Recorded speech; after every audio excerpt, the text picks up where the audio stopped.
Hi everyone, I'm going to give a quick overview of Anglo-Saxons and what we need to do to pass paper 2. So, Anglo-Saxons, we're looking at years 1060 to 1089.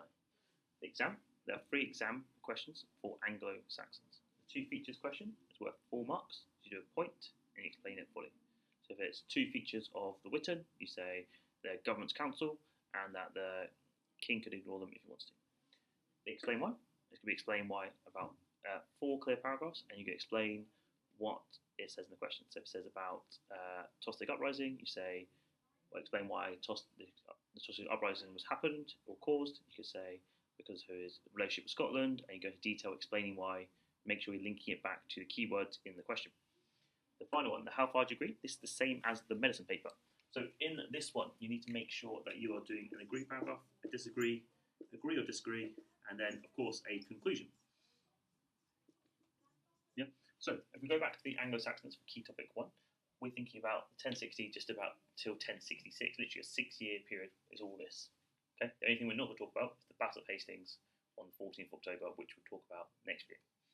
So the Anglo-Saxon economy, they all rely on farming. You have peasants who are there in control, so we are then using peasants and slaves to do the farming.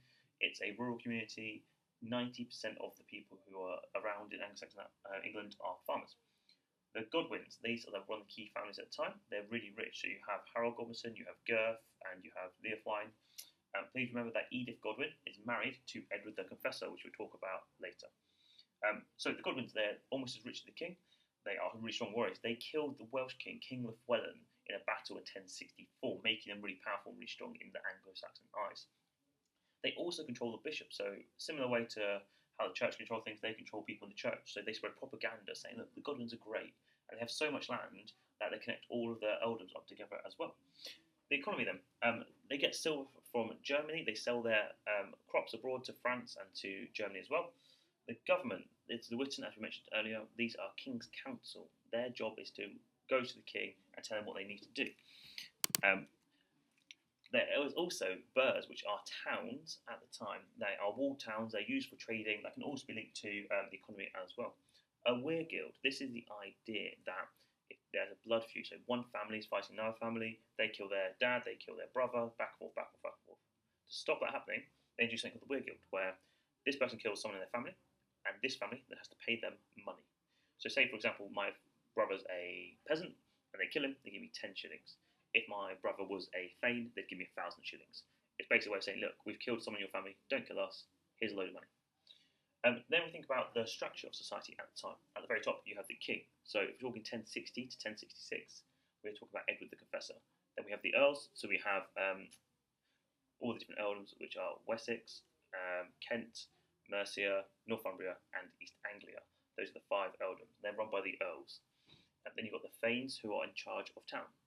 They're in charge of towns and cities, a bit like Leicester at the time or Norwich, and they have to have armour and weapons. So if the king would give 2 features of thanes, you could say they control local towns and they have to have their own weapons and armour for battle.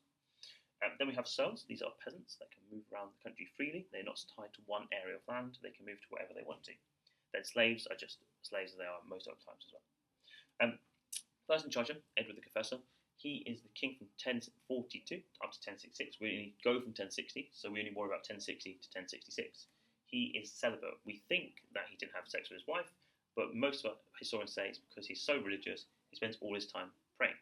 Remember, confessing, if you think about the Catholic Church, is confessing your sins. It's showing how religious he is. He also helped to rebuild Westminster Abbey, and he's doing loads of religious things for his time. Near the end of his life, Harold Godwinson is running the country for him because he's praying all the time. On the 5th of January 1066, he dies. A day later, Harold Godwinson becomes king.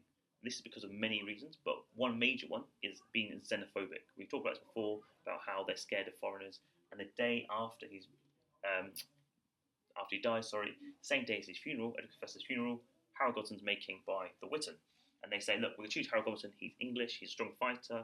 The Godwins have all these power as well. We're going to support him in that way as well.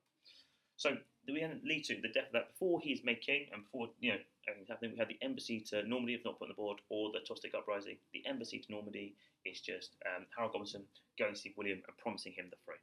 And there's dispute about if that's true or not. The Tostig uprising is when people in Northumbria, the very top earldom, rebel against Tostig. There are 5 reasons why. There's the Scots are invading, he didn't do anything about it. It makes them pay tax when they shouldn't have to. He's from the south and they're from the north, so he doesn't really understand them. He does political murders, so anyone who could be powerful, he kills them off. And he's a really unfair earl, so he just basically, if he doesn't like someone, takes them to court, puts them in jail, murders them, and it's just really unfair. Back to this anyway. There are 3 battles we're going to look at. We're going to look at 2, and we'll look at Hastings in the next video as well. So the first one we're looking at is Gate Fulford. In this one, you have 2 earls, Edwin and Morcar, brothers, Anglo-Saxon, fighting against Harald Hardrada, the Viking king. He's arrived from Norway, king of Norway. Remember, Hardrada means hard ruler. Yeah, he's known for doing horrible things to kill people. They attack. The Vikings win this because they're fighting against a marshland. So this is the back of where there is, where the marsh is. The marsh is like a really muddy area. All the Anglo-Saxons are up against it here. What the Vikings do, they just push them into the mud until they basically are drowning them in the mud. It's said that they can kill so many Anglo-Saxons, they can literally walk across their bodies to the other side without even getting their shoes wet. So this is a massive win for the Vikings and for Harald Hardrada. The Vikings win. Edwin and Morcar run away, and we look at them key topic 2, how they rebel later on. We then have Stamford Bridge, 20th of September 1066. Harold Godwinson, the Anglo-Saxon king at this point, versus Harald Hardrada, still the king of Norway, still trying to be king in England. Please remember the Dane law, my really bad drawing of the UK. This is the UK, yeah, roughly. This part is more Viking than it is Anglo-Saxon. They have different language, they have different rules, they have different religions. So when people in this area, when Harald Hardrada invades, they're like, yeah, fantastic. York, the old Viking capital, literally opened its gates, like, fantastic. He's back. We're going to have a Viking country again. So this is why this battle is really important for Harold Godwinson, because if he doesn't control and kill him now, actually Harald Hardrada is going to win this, yeah? So, reason why Harold Godwinson wins. 1 is a surprise attack. He's so quick from moving from the south all the way up to the north in Stamford Bridge. As well as this, Harald Hardrada, because of the surprise attack, they've been out drinking and relaxing, because they've won the Battle of Fulford, and they're now going to Stamford Bridge to get hostages. In that time, they're not wearing their armour. Their armour's back on the ship by the boat, allowing, when the Anglo-Saxons invade and attack them, they can kill them because they haven't got any armour on. Harald Hardrada is shot through the neck by an arrow. There are more Anglo-Saxons than Vikings. They outnumber them. Lots of the housecarls the Anglo-Saxons die. A housecarl is a trained warrior. They're the people that are fighting all the time, every 4 as well. I hope that's a quick and easy overview of most of key topic 1. We will look at the Battle of Hastings next video. If you have any questions, please email me. I'm happy to answer any questions you have, or mark any of your papers. Okay? Thanks so much.